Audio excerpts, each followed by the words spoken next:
All right, guys. It's a nice win for the Utah Jazz. A nice bounce back win against a good Chicago Bulls team. This is the Hoops Nerd postgame show. Let's talk about it.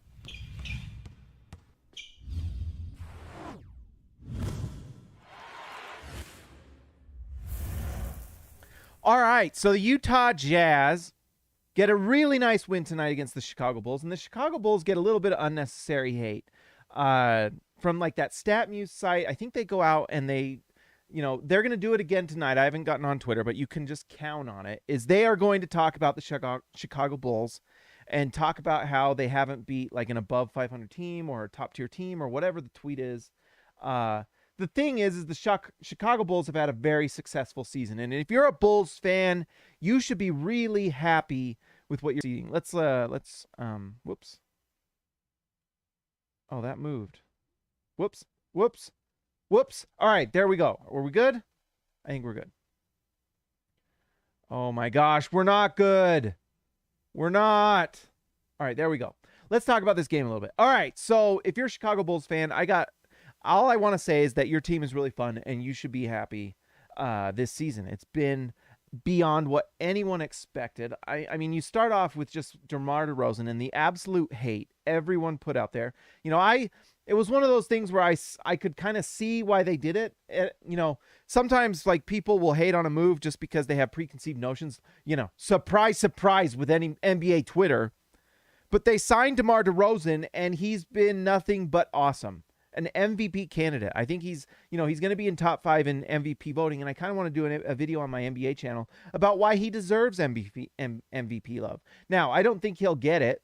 I'd probably, the Jokic stuff, although the Jokic stuff sometimes to me is just like pure statistical vomit sometimes. I mean, Jokic has been incredible. But so has DeMar DeRozan. And statistically, he can back up everything. He's been fantastic.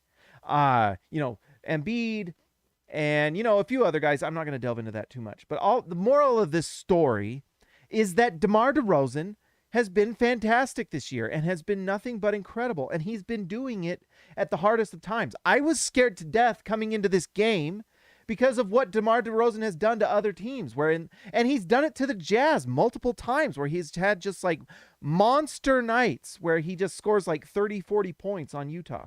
Why? Because he can just score in the mid-range. And so tonight I came into this game just scared because I just, you could just see it coming. The Jazz keep continually collapsing in the fourth quarter. And then so you play against this team with DeMar DeRozan, who is great in the fourth quarter. So that alone is scary. And then the other thing, he's incredible in the mid-range. It's like a layup for him at the free throw line. So I was nervous. Obviously that didn't happen tonight, but I just wanted to give some love to DeMar DeRozan. He's been fantastic. The guy just has continued to play hard and looks great. And the Bulls are fun. And he's awesome. And Zach LaVine is an incredible, incredible offensive player. Tonight he goes 33 points, 5 for 10 from 3, 11 for 20 from the field. Unbelievable numbers.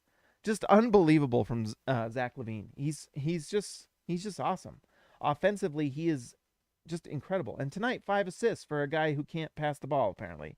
And -1 in a game they lost by 15. So Zach LaVine deserves some credit. I wanted two other things, and then we'll talk about the Jazz. But I loved Ayo Dosunmu in the draft for the SB. So those who follow the channel and follow me on Twitter, you know that I manage SLC Dunk, and every year one of my favorite things about running the SLC Dunk site is that I get to be a part of all the manager stuff. And when I say manager stuff, the manager draft, and then a lot of manager things with like free agency. But that's my favorite thing, the draft.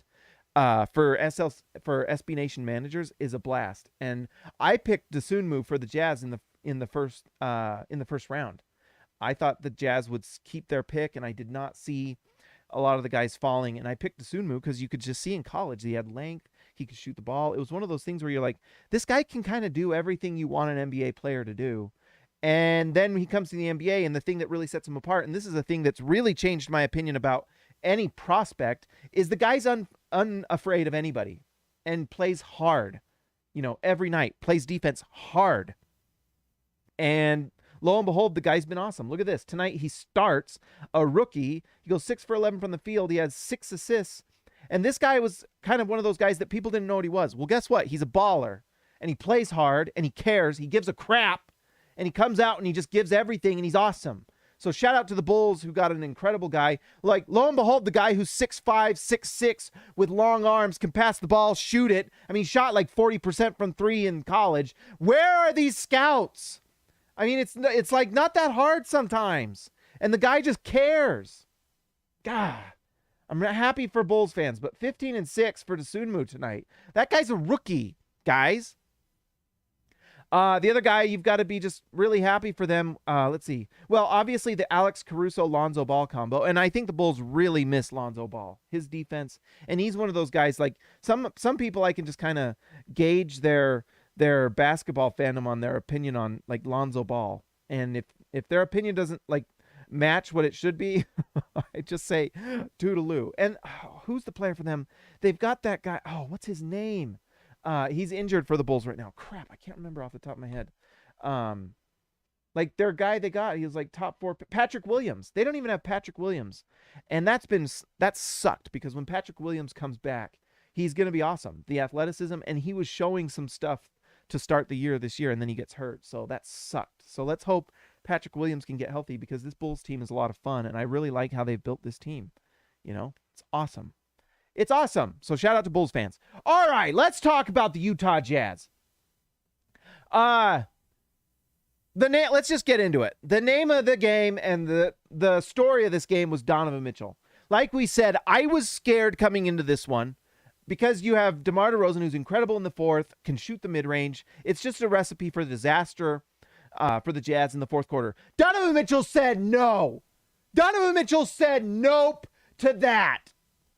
By the way, before this show, I put a compressor on when someone on Twitter or Instagram DM'd me and said, hey, your voice goes really loud. So we put a compressor on there. Let me know if it's helping or not. But Donovan Mitchell said no. And all the haters from last game who blamed everything on Donovan Mitchell. Oh, Donovan Mitchell's not clutch. Oh, Donovan Mitchell this, Donovan Mitchell that. Donovan Mitchell is the most important player on this Jazz team. And yes, the ball was not, he didn't shoot the ball particularly well in the fourth quarter against the Bucks, but people seem to forget what he did in the first half and the things he does that sets this Jazz team up to win. It is not Donovan Mitchell's fault when this Jazz team loses because the defense can't do anything. It is not Donovan Mitchell's fault that this front office does not provide him with the players around him that he needs. This front office has set everything up around Rudy Gobert in every single aspect. Everything on this team is set up to help Rudy Gobert's game. Everything. And that's fine, but Donovan Mitchell is such a transcendent player that he can play within that system and still be incredible. Imagine if this Jazz team was set up around what Donovan Mitchell does. You know? Donovan Mitchell. And so, did my brain just break? This team is, like I said, this team is set up around Rudy Gobert and how to enhance everything about his game. Everything is set up to make Rudy Gobert succeed. Mike Conley is on this team for Rudy Gobert. It's not for Donovan Mitchell. It's not for Donovan Mitchell. It's for Rudy Gobert. Okay? You'll notice that those minutes mirror each other. There's a reason why Rudy Gobert and Mike Conley, their plus minuses are typically about the same. Is because they share the floor at all times, because Mike Conley is on this team because he enhances what Rudy Gobert does. Yes, Mike Conley is an elite talent and they were able to get him, and you add Mike Conley if you can and make it work, but Mike Conley is there to help Rudy Gobert. Mike Conley is not out there enhancing Donovan Mitchell's game. Basically, Mike Conley is playing off of Donovan Mitchell. Donovan Mitchell is the spoon that stirs this Jazz soup, okay? And when that spoon is working, this Jazz team is incredible. But when it's not working. And that's because Donovan Mitchell is the most important player on this team. Yes, Rudy Gobert is a star, absolutely. But the most important player is Donovan Mitchell. Do not get that wrong. And he is the best player on this team. Honestly, it's pretty remarkable what Donovan Mitchell does considering everything on this team is designed around what Rudy Gobert is and does, right? For like 3 years, this Jazz team has been surrounded by playmakers that can set up Rudy Gobert in the pick and roll, as well as three-point shooters that can shoot the ball and open up space. And the Jazz have geared the defense around what Rudy Gobert does. Literally everything is designed to go to Rudy Gobert at the rim.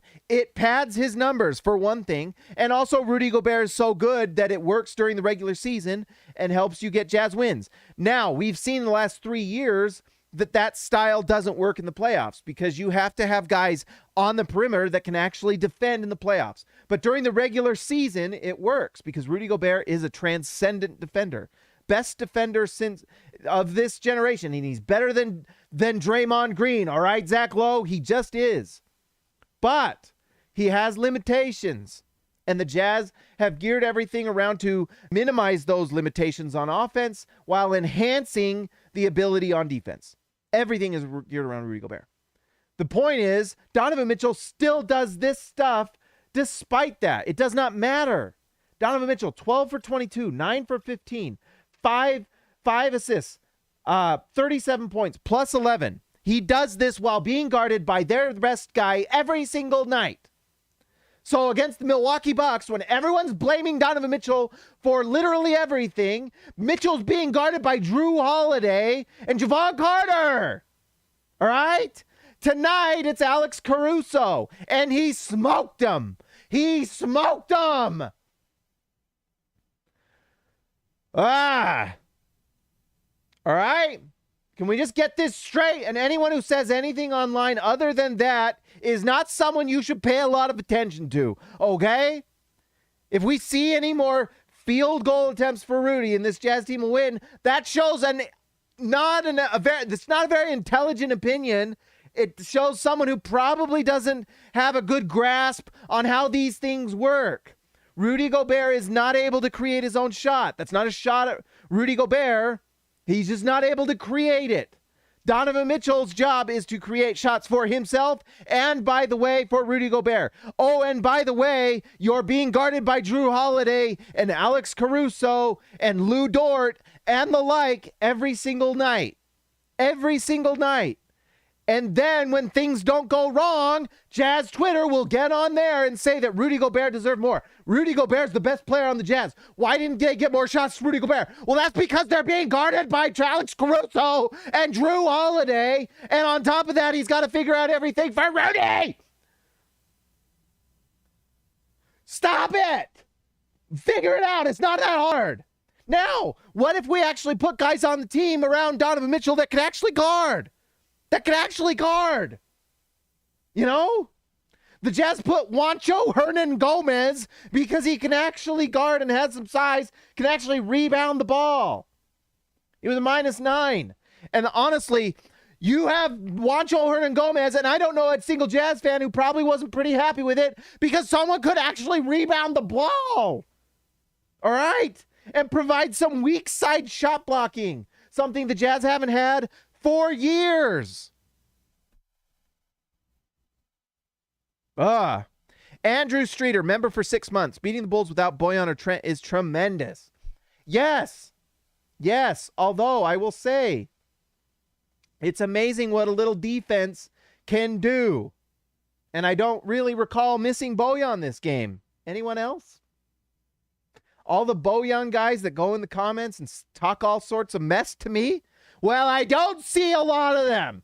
The last 2 games. And anyone who said the Jazz would have beat the Bucks last game, well, good luck because you would have had Chris Middleton on him. All right? It would have still come down to Donovan Mitchell. And by the way, Daniel House's defense wouldn't have been there. Defense matters. And honestly, what we saw tonight was a glimpse of what this Jazz team is going to become. Now, should we talk about it? Should we get into the things that need to be said? I am so sick. There are 2 things about Jazz Twitter that drive me absolutely bonkers. It's why I don't get on there as much anymore because it's just like an absolute bunch of people who need like little warm blankets to make them feel better at night for the thing. And instead of just accepting the problems of the Jazz and actually facing them and fixing them, we like to give little blame. We play the blame game. It's Danny Ainge's fault. Ever since Danny Ainge joined the Jazz team had lost. Well, I'm sorry.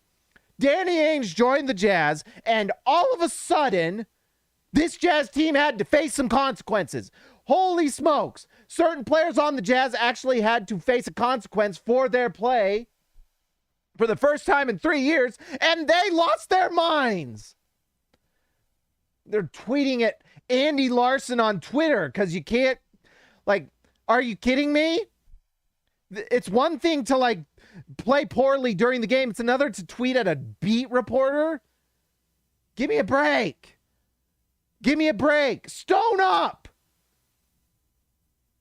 Be tough. Anyone who blames Danny Ainge for that type of softness is ridiculous. It's absolutely ridiculous. Guess what? Welcome to the NBA. Welcome to the big boys club. Do you want to join all the other contenders? Do you want to be in the same talks that the Lakers get and the criticism they get? Because I don't think a lot of people can handle it. Do you see the Twitter storm for Russell Westbrook every single night? Every single night? You can't handle it. You can't handle it. This fan base. Grow up. Grow up. Learn to face consequences for your actions, both Jazz Twitter and the Jazz players. You have to produce if you want to be a champion. You have to produce. This ain't the Orlando Magic. This ain't the Minnesota Timberwolves. You want to be a big boy? Well, then guess what? That comes with consequences. That comes with responsibility. And when you don't live up to that, then guess what? Your spot gets taken. All right? You don't live up to it, you're going to have a hard time during trade deadline. That's what happens with good teams. There are people on Twitter who, with the audacity to actually tweet at me that wins don't matter. Someone literally tweeted that to me at one point. Well, we stand for this and we want to win. No, it's about winning. It's about winning. That's what this is about. All right? It's about winning. And if you don't win, it's okay to be bummed about it or be mad or be frustrated. That's what normal people do. You know what normal people don't do? They go on and blame the GM because he exists. Or they go on and tell their best player he's not clutch all night when he is literally the focal point of everything, and then claim that the rolling big man needs more shots, even though the rolling big man does not have the ability to create his own shot. That's not what normal people do. No. All right. Can you tell that was in me? That needed to come out. It needed to come out. Oh. Should we read the all-star list? I had to say some things tonight, guys, because it's been driving me crazy. Steve, Jazz Exile. Hey, the Hoops Nerd channel is for everyone, every Jazz Exile. Steve, you're like the Obi-Wan Kenobi of Jazz fandom. When everyone goes to the dark side in the Empire and Jazz Media goes out and says, oh, well, they should have, if they'd have just followed Quinn's plan more precisely, then they would have won the game. No, maybe we should put more length and athleticism on the floor and the Jazz might win. Maybe if we don't have Joe Ingles guarding Jamal Murray time after time after time after time, they might have won that game. They might not have given up a 3-1 lead. So, and then everyone online says, well, you're not a true Jazz fan because you're angry at Quinn Snyder, who's some sort of Jazz apostle. Get out of here. Get out of here. Guess what? It is okay to recognize issues with the Jazz. I like Quinn Snyder. I think he's a good coach, but there are some very obvious flaws that drive me crazy. And I think one of the funniest things this year, and I tweeted this, is the fact that the Jazz have had to make rotation changes because of injuries, and it has worked out almost every single time. It's unbelievable. Like tonight, Nickeil Alexander-Walker. By the way, thank you for the $2, Steve. I appreciate it. You're amazing. And Andrew, let me get to this, but I got to finish this thought. And it's going to take a second. Nickeil Alexander-Walker had a monster night tonight. 4 for 8, 3 for 5 from 3, 16 points, like 4 rebounds, 2 steals. I mean, this right here is my favorite thing because you know what this is? That's length and athleticism in youth, something the Jazz just haven't had all year. And so all these people that were blaming Danny Ainge for existing didn't realize that Danny Ainge, since he's come on this Jazz front office team, has brought on Daniel House, length, athleticism, shoots the ball. He's arguably our best. I mean, I don't even think it's arguable at this point. He's probably our best perimeter defender. I think he is. Who's better? And Nickeil Alexander-Walker, length, height, athleticism, youth. Now, Nickeil Alexander-Walker, this is like an outlier so far. The shot has just not been there. But guess what? He brought on length, athleticism, youth, perimeter defense, everything the Jazz needed. And he got it for nothing. For nothing. Literally nothing. Joe Ingles, who was washed a year and a half ago, tore his ACL, and Danny Ainge turns that into a prospect with size, length, and athleticism. And we saw Nickeil Alexander-Walker in crunch time help the Jazz win. He had monster minutes tonight. And people have the audacity to claim that Danny Ainge is somehow the reason the Jazz have underperformed this year. Andrew Streeter, let's give you a shout out for your $1.99. I appreciate it. You're amazing. People calling for Q's job need their heads checked too. Maybe. I guess I should have read that comment earlier. I like Quinn. I am not as big a fan as other people about Quinn. Maybe we'll do a Quinn episode. Talk about it a little bit. But I lost my train of thought because I was probably going on Quinn. And I read that, and that completely blew me out of the water. Anyways, Danny Ainge is not the guy that you should be like complaining about. And honestly, this offseason is going to be pretty incredible because what I think they're going to do is actually gear this team around Donovan Mitchell's strengths. Now, I don't know if Quinn Snyder is the coach for that. No, Andrew Streeter, it's not your bad. You are awesome. I appreciate it. It is not your bad at all. I got to say what I wanted to say, honestly. But basically, Nickeil Alexander-Walker, Daniel House have been incredible additions. They should have been playing earlier. And Nickeil Alexander-Walker, honestly, before tonight, has not really proven that he needs to be on the floor. But I will say, if the Jazz, I mean, there comes a point to, and speaking of Quinn, I think here's what I like about Quinn. Here are the things that I like. I think Quinn has set up a nice culture with this team. Like, these players seem to be happy, and they seem to come out, and they do seem to enjoy Quinn. Like, they like Quinn. Donovan likes Quinn. All of them like Quinn. Now, some of the reasons why they like Quinn is not my favorite. Like if I could go on the floor and just, like, shoot 3 for 14 like Jordan Clarkson did last game, and then and I don't lose any minutes, and I get to make $10 million the next year, because I won $6 Man a year because I can shoot it however I want. Like, I'm going to probably like Quinn too, right? Right? If I'm like Royce O'Neal, who has, he's been a nice player for the Jazz. I think his defense is overrated. I think he's a good defender. He is not a great defender. And I think he's a good defender that does better in certain matchups. I think it's matchup dependent. But he is a great three-point shooter when he actually chooses to shoot it. Look at that. 3 for 4 from 3. Royce needs to just let that thing fly.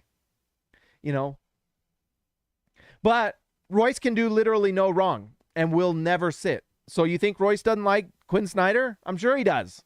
I'm sure he really does. Mike Conley started. I think that's really one of the things is like the players like Quinn, but sometimes I wonder if it's like because they love his system or they love his demeanor, or maybe they like it because they get to earn more contracts. I don't know, because there's some guys that don't ever see the floor. Like I would love some truth serum from Jared Butler. And how much do you like Quinn? Obviously, we'll never know that. Eric Paschall can't sniff the floor. Juancho Hernan Gomez played tonight and he was a -9, but I actually felt like his size was pretty good.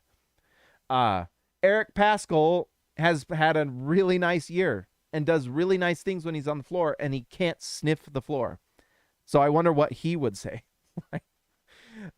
So anyways, culture, the players like him. I think his system on offense is actually very good. I have my likes and dislikes for it because I do think the Jazz system needs to be geared around Donovan Mitchell. One, because Donovan Mitchell is an absolute superstar and needs to shoot the ball more and have the ball more and this year he's only gotten better at playmaking. Like any possession with Donovan Mitchell having the ball is a good possession now. He's in that realm, But like the system that Quinn has is proven. It is effective. It's the #1 offense in the league, and it has shooters all around and the pick and roll with Rudy Gobert. And I actually think one of the things that makes the offensive rating so good is actually Rudy Gobert's offensive rebounding combined with, Hassan Whiteside's offensive rebounding, because it turns bad possessions into good ones. That's why I think the Jazz's offensive rating is like, I don't want to call it fool's gold, but at the same time, I wouldn't say the carats are super high. What makes it pure gold? Is it higher carat count? I'm not sure.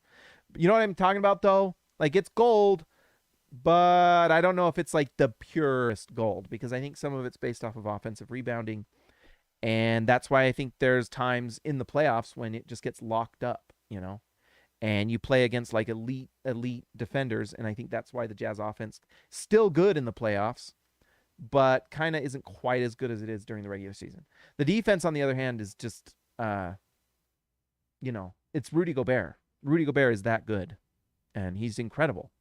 So anyways, I do think that he is a good system coach. Like, he can create a system that will help. Like, Quinn Snyder will join any team, and he can create a system that will help that team win. Now, those are the two things I like about Quinn. And I do think he actually can create good out-of-timeout plays. I think some of the decision, like the rotate, like those are the things I like. And he does those things well, and it equates to wins. Like, I like the Jazz winning, and Quinn helps them win. He's good at helping them win. Now, those are the things I like, and I think those are things that will translate to literally any team. Quinn can go coach, the Orlando Magic, and I think they would win more games. I don't know how many more, but I do think they would win more games. He's really solid that way. Now, the things that frustrate me, and we talked about this a lot, are the rotations. They just never change. I swear the Jazz, honestly, they, no matter how, how do I put this? I'm trying to, this, that's why live is crazy, because it's just like me going. But I want to put this correctly. Like, the rotations, Quinn has the rotations based on what he knows will work mathematically. Like, the way the Jazz offense, like the Jazz 5-man unit, the starting 5 is going to be up there, and is up there. If you go look at 5-man units, it's like one of the best, if not the best, in the league in points per possession and net rating and all those things. It just is. And so if you went to Quinn and you explained hey, maybe we should think about a change to the starting lineup, he would say, well, why? We have the best starting unit in the league. Why would we change that? And I think that's how he thinks. That's just me. I have not talked to him, and that's me putting words in his mouth, but that's what we do on the show. This is just me observing. That's what it appears to be, is that he knows that this rotation works for this reason, and it will do this, and he knows what to expect. And the thing I think that's frustrating for me is that Quinn bases his rotations off of who will play within the system the best. It doesn't matter if you're a player like Jared Butler or Eric Paschall, who has a lot of potential to do a lot of nice things on the court. what's most important, in my opinion, from what I see Quinn do, is that who is the player that will run my system, if I'm Quinn, the best, and most effectively? Because I personally just feel like Quinn thinks that his system is the shizness. We're a family YouTube channel, all right? All right? That's what I think. I think Quinn just thinks that if they run this system, we will win the game. And if they don't run the system correctly, then that's why we lost.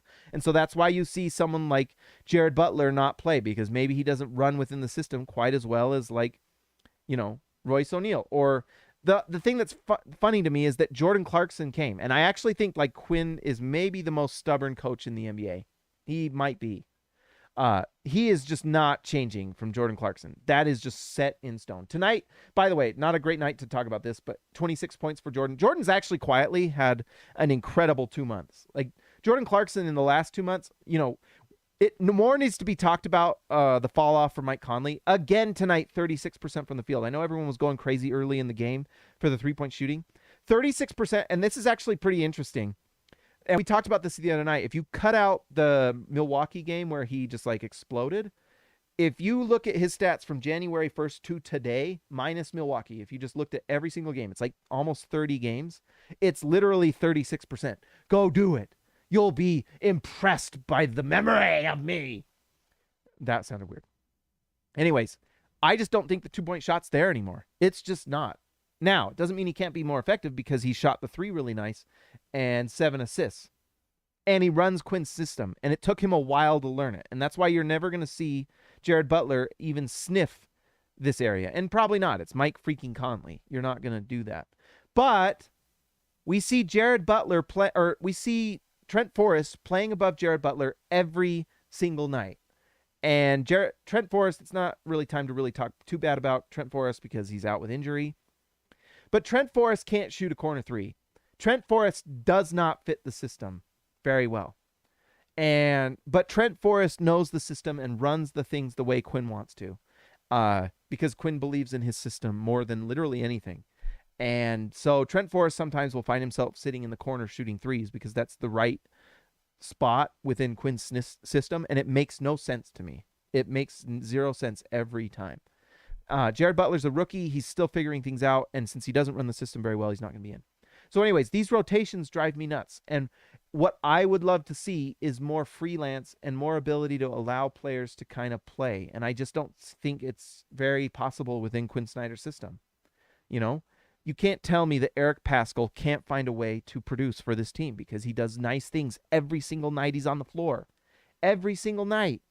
And he can't sniff a minute. Can't sniff a minute. Jared Butler does something awesome every single time he's on the floor. Tonight, 1 for 1. Let's watch it just for fun. Every single night, he does something really fun and really good and shows that he was a nice pickup. And there's a reason why people were excited for him. Like, here he goes off the screen, running the pick and roll, nice floater, boom. And that's in 2 minutes. That's the only chance he gets to show what he can do. And it doesn't really matter because Quinn's not going to play him anyway. Quinn doesn't care. He doesn't care. Because right now, Jared Butler doesn't run his system the way Quinn wants.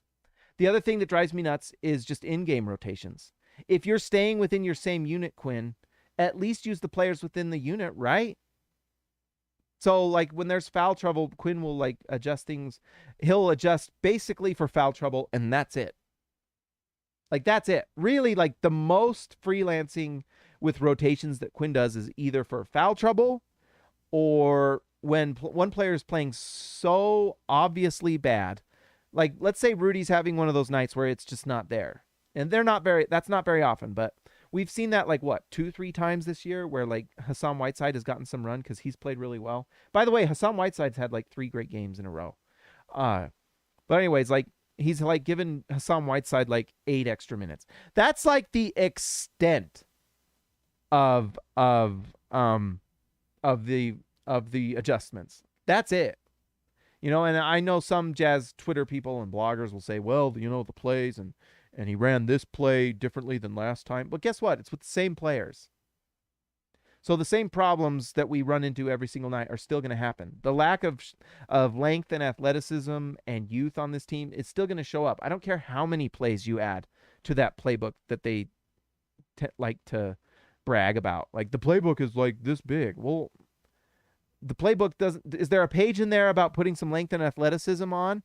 Or is there a page in that book when you need someone to guard DeMar DeRozan that has length and size like Nickeil Alexander-Walker did tonight, who did, by the way, a good job? That's what drives me nuts, is there's never any situational substitutions. You know?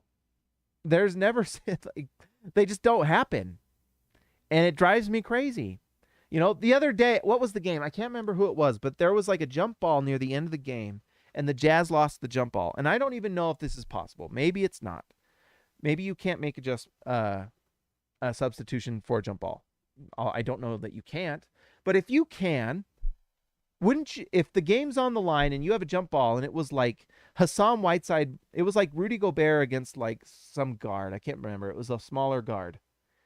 And Rudy Gobert gets the tap, but because Jordan Clarkson was like shorter than the other player behind him, they got the ball. Can you not adjust by putting in like literally Hassan Whiteside to rebound the ball and then call timeout? Because you have to get that ball. Otherwise, you don't win. The Jazz lose the tip, even though Rudy tipped the ball, and the game was like over at that point. You know, the situational stuff drives me insane. And like one thing that some coaches do that we never do is mirror minutes. Like I've seen it like a handful of times. But mirroring minutes. If there is a situation where you know like Rudy needs to be in when Giannis is in, and literally when Giannis sits, that's when Rudy sits. Stuff like that. You know, we never see it. You never see it. You know, even like single play substitutions. And see, Vomber, you're saying you can't make a substitution. That might be, so maybe that's an unfair thing. But it's the situational substitutions that just don't happen. You know, for a defensive possession, we need to stop. So let's put in Rudy Gobert, Daniel House, Royce O'Neal, and whoever else on this team can actually guard. You know, we don't have a lot of them.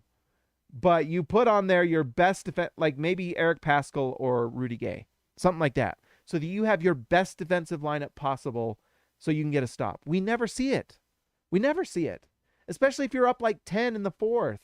Just have a defensive-minded lineup out there to close the game. And if someone's like not playing well, sit them. You know, sit them. If the Jazz had sat Rudy at that last in the fourth quarter against the Bucks, they probably win that game, if we're being honest. And go watch the last post game. We watched every single like fourth quarter shot from Giannis, and we saw the ones he made, and it was rough. And so those are the things, like this went really long, and that's a long Quinn thing. Those are the things that are frustrating to me. And I honestly think that because Quinn runs those things, I do feel like it's had a long-term bad effect on the team. Because what it is these players don't play with consequences in mind. They know that if whatever I do, it's not going to change whether I play on the floor, and it doesn't change whether I'm on the team. I'm not getting traded, and I'm not getting benched. And so why would they try all that hard? Why would they care all that much? You know?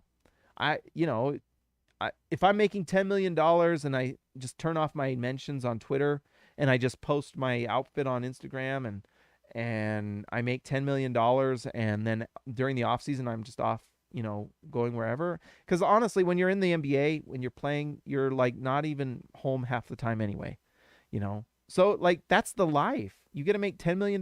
There's no consequence for your play. You can just shoot the ball and who cares about defense because Rudy Gobert's behind you.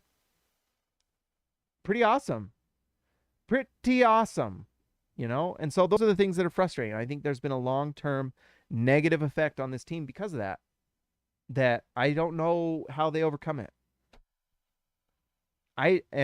So that's the thing is Danny Ainge joins this team who has this culture of like, this is the way things are. We do this. It doesn't change. Literally our rotations are decided in the preseason for the entire year. And that's it. And Danny Ainge comes in and said, no, we're not going to do that. And if you don't play good enough or if you're not helping this team win, you're out. And some of these players couldn't handle it. And I think that's a good thing. Refiners fire. It's proving grounds, baby. And you find out who's who. You know? When you have to actually prove yourself, when you're on the proving grounds and rubber meets the road, whatever the saying is, who is who? And we found out this year who can handle it and who can't. And honestly, not a lot of them did a great job of handling it. You know? And so you bring in someone like Daniel House, you bring in Nickeil Alexander-Walker, who is hungry to earn minutes. Those are good things. That's what you want. You want someone like Nickeil Alexander-Walker out there busting his butt to try to get a spot in the rotation. Because what that does is force everyone in the starting rotation and in the bench rotation to produce. And the thing is if they don't, then give him those spots. Like, Rudy Gay's been pretty much a disaster this year.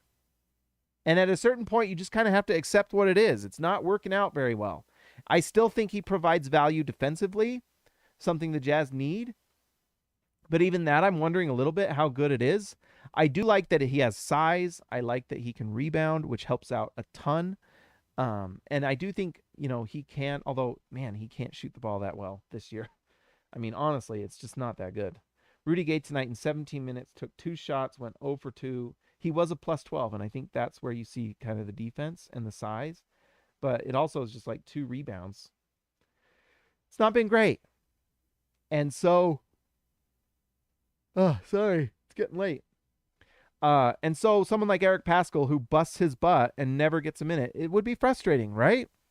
It would be frustrating. And it's not like that's something that is annoying. And at a certain point, it just has a long-term negative effect. You should never be so locked in that this position can't be challenged.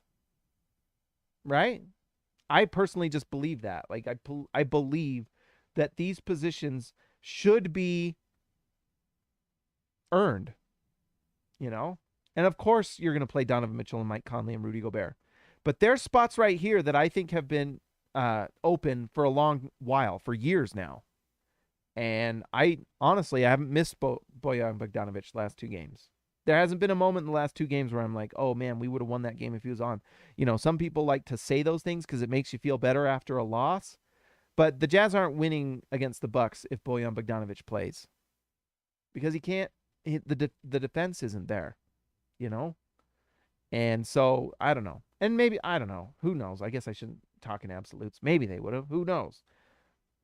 Maybe I'll see a leprechaun tomorrow for St. Patrick's Day. You never know. Maybe I'm the leprechaun. Oh, that's, by the way, let's just end with something funny. My boy has red hair, and I think one of the funniest things that Gray has ever said to me, my red-headed son, is he had red hair, and he was like 6, and he asked me if he was the leprechaun. Or like if he was a leprechaun. He was like having like legitimate internal strife about who he was, and he wasn't sure if he was a leprechaun. It was funny. It cracked me up. So anyways, tomorrow is Gray's day. The actual leprechaun tomorrow, Gray, will rise and go to school. It will be his shining moment for all redheads tomorrow on St. Patrick's Day. All right, guys, that's all I got tonight. There were some things that had to be said. Let's give a shout out to our All-Stars tonight. I don't think we got anyone new, so we're going to just keep this up. Let's give a shout out to Christian House Money to Haas, Tyson Price, The Price is Right, Baby Elliott Matson, X marks the spot for Zintas, Jordan the Goat Best Roll, Joshua Hansen, the Danish Destroyer, and one Anton Warren, Ezekiel Rice Seabay, the Manfred Down Under, JT Buckets Wardell, Austin R. Grant, Editor Extraordinaire, Eric C., the C stands for Champion, Donald Schooley, schooling all of us, DW to CB, Darren Williams to Carlos Boozer, Jorge Arrizaga, mi amigo de abajo, Lee Christensen driving the lane, Patrick Kakubo, the connoisseur, Robert Hall of Fame. You guys are amazing. I haven't been able to read the chat too much. It's full. We had a good night tonight. Thank you to everyone who donated. I appreciate it a lot. You really help out. Thank you to all the members of the channel. You guys help in immense amount by supporting the channel. I appreciate it. You're all amazing. If you're new here, just subscribe to the channel. Hit the bell so you know when we go live. If you're subscribed and you haven't already, hit the bell. I think it's like there-ish. Hit the bell and you'll know when I go live, and then you can just go boop and watch the show, because going live is pretty fun and I enjoy it. And anyways, and if you're a Bulls fan, give me a like, leave me a comment for the algorithm. But don't say algorithm. There's a part of me that wonders if they read that and know that it's literally for the algorithm. Just say, like, love the channel, bruh.